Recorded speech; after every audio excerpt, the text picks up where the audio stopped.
everybody. We're back talking about communication some more. Cindy and Carl. Yep. All right. So I'm just communicating to the audience, or that one guy who keeps watching this video because you keep changing outfits, who we are through communicating. So,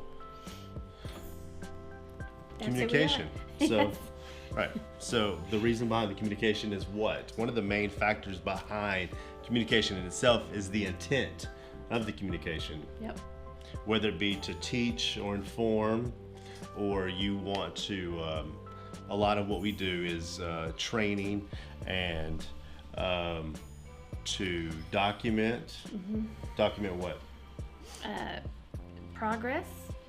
We do. If somebody's making progress toward their goals, Mm-hmm. if they are not making progress, if they're cooperating, not cooperating, just everything about that individual we have to put down on paper, right, so that we can communicate to doctors or insurance companies or even family members, why or why not this is happening. How they're doing. Also, what we did, we document what we did. That's right. Super important. So if for some reason we miss a day and another therapist comes behind us, they know kind of what we've been working on, so the patient isn't completely caught off guard, and maybe that therapist wants to kind of roll into what we've been doing with the patient. So what's something else? Yes, so it helps the next person coming along know what's going on. Right. Yes. And so, and if later on down the road, if that patient were to go to another facility, they can look back through our paperwork Mm-hmm. or our communication, right, and kind of see what we've been doing with this resident or right, this child. What's another reason characteristic? As far as intent, the communication. Well, I think we talked about in our last video to develop rapport. You communicate with someone. You can express feelings with communication. Right. Happy, sad, frustrated. It's not body language. Obviously, is a form of communication, but verbally. So a person knows you're happy to see them, or you're ready to get them started in therapy, or it's going to be a fun session, or it's whatever. So that's a lot of times your intent is to let them know and kind of help build that relationship with them. Right. So the great thing about verbal communication is you can show emotion and they can see your body language. A lot of the communication nowadays is through email or text, and so there's zero emotion. That's why you're adding the emojis or tons of exclamation points, which are way overused nowadays, because a device has zero emotion. Yes, I think we talked about how communication is a lot of times lost in text. Absolutely. Because you can't convey emotion, and so you don't know how someone was saying it. If there was exclamation points, are they excited and happy, or were they mad and yelling at you? Right. Or were they just joking and being sarcastic, and right, you completely so you didn't grasp that? You lose a lot in communication. Absolutely. When you're, I think, in texting. We have discovered that amongst even just ourselves. Right. So, and it's not just like with therapy. A lot of this, a lot of you guys are doing various things on a computer, or maybe you're doing a big business deal. Communication is so important. Mm-hmm. So another thing, complaining. I mean, Lord, just our population in itself, we love to bitch and complain about everything, whether it be the food is made wrong, or a lot of times things nowadays aren't made they're not built to last. So everybody wants to complain about how something failed or disappointed them or didn't deliver. A lot of that whole overpromise, underdeliver thing that America seems to be going through right now. And we talked about too, like when you now you're able to write a review. So you use your form of communication to let somebody know if their service was good or their service was poor. A lot of power right, behind that. the written communication. So, and unfortunately, some people misuse that, and it's used for the wrong intent, I guess you would say. Right. Absolutely. They have a bad experience, and instead of dealing with it in an effective way, they just whine. Yeah. And they try to be a kind of a cancer in the whole string of events, or like you said, abusing a review. Okay, so I just think too, we've talked about a lot of times it's good to just have somebody to vent to. That's a form of communication, to just kind of get it out there, and then move on. Right. And what I've learned in the whole venting process is that sometimes someone wants to just get it off their chest. They're not looking for a solution. Just myself in general, and also within the work that we do, we're always trying to formulate a solution. What's the solution? How can I fix this? That's obviously not always needed. Sometimes it's just listening. Right. And that's it. Yep. So I have to kind of work on that. I have to stop trying to fix everything. And maybe some of you guys are the same way, and maybe you don't even care. Maybe you're thinking about like sports or food, because that's always a topic as well, the what's for dinner question. Hey, so here's the other thing. You said that the intent of communication, one of the aspects could be to teach and inform. And we do therapy, and we've not hidden that in any capacity. So just for an example, what is this? Do you guys see this? Look, here's the end. And I think a lot of times in the store they call it a gopher, and I'm sure there's different names for it. So here's a trigger. Here you can squeeze this, and then you can see it work. So as I squeeze, it squeezes, and when I release, it releases. So what is this? Now here's one thing, there's various forms of this. There's some dog hair. Whew. We have a dog or two, 3 or 4.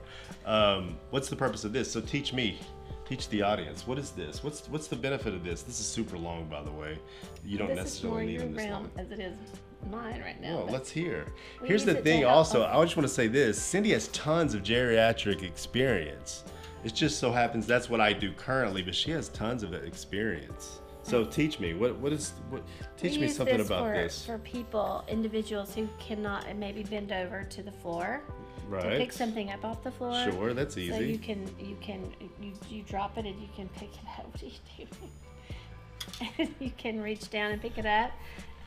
This one is extra long. They're typically not this long, but we use this one at our house for reaching stuff off the top shelf. And it's not just for that. Like we use it for like, threading pants on your legs. Yeah. So if you can't bend over, you can hold on to them with this end, and then you can put your feet into the pants and like help pull them up.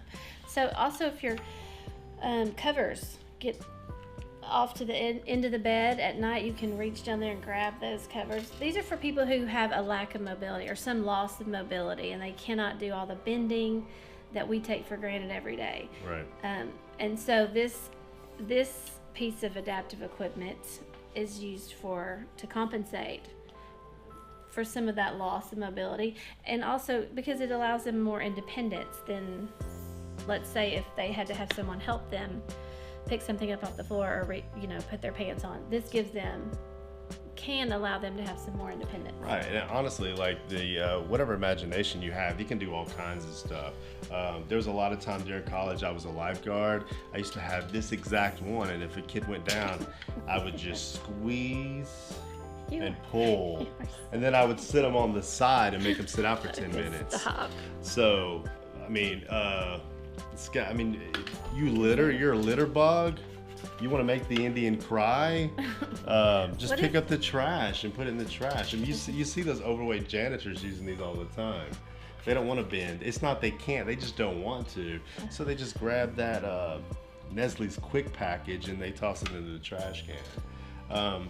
We actually keep this one by the dryer, so when you have that sock that falls behind the dryer, we can just scoop it out of there. So that's what we use it for. And like I said, these come in different varieties. This just happens to be But I'm shorter than you, so this gives me an extra, 3 or 4 feet to reach high. Right. So yeah. Anyway, so there you go. We just communicated what this reacher does, and I think this one's probably called a gopher. You probably can find it at Target, Walgreens, places like that. Yeah. And these are great. Honestly, these are great. You have a grandmother, grandfather, you should get them one of these. They won't know what it is initially, but if you show them how it works, they'll find all kinds of uses for it. So, anyways. Somebody at the pool, if they're bullying someone else. Yeah, if someone's bullying someone, it's a bully stopper. So, yeah, Impractical Jokers plug. So yeah, okay, so we just use communication to communicate with you guys what that is and various ways you can use it for. The intent of that reacher. Right. So that's just, just kind of gives you guys an idea. And so we want to do more of that. And there's a million different assistive devices out there. Some of them as simple as that, even simpler. And some of them really complex and expensive. So that's really inexpensive. You should definitely get you one. And we got that one at Goodwill. Yeah, we got it at Goodwill. It's probably, honestly, it's probably one they were using to pick stuff up. And we just grabbed it and we were like, hey, we'll take this. If it's in the bin, it's fair game. Yeah, I don't think it was in the bin. Oh, you don't? No, I don't think it was. I think it was leaned up against the pole. Really? And I was like, I think this is going to go home with us. We paid for it. We paid for it, Goodwill. Jeez. And if you think we didn't, you should leave a comment, Goodwill. Right down there. With those other comments of that other guy. Giving lots of shout outs to Goodwill. Yeah. I told you everything we have. Everything we have is not from Goodwill. Kinda. No. Okay, so that's it. That's video 2 discussing communication and various aspects of it and a cool example. Yep. So guys, make sure you like and subscribe and share us.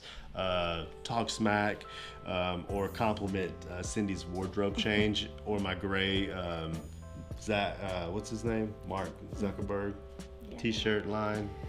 So anyways, guys, thank you for hanging out with us for a little bit. And I'm Carl. Cindy. And we'll catch you guys in the next video. Bye. Bye.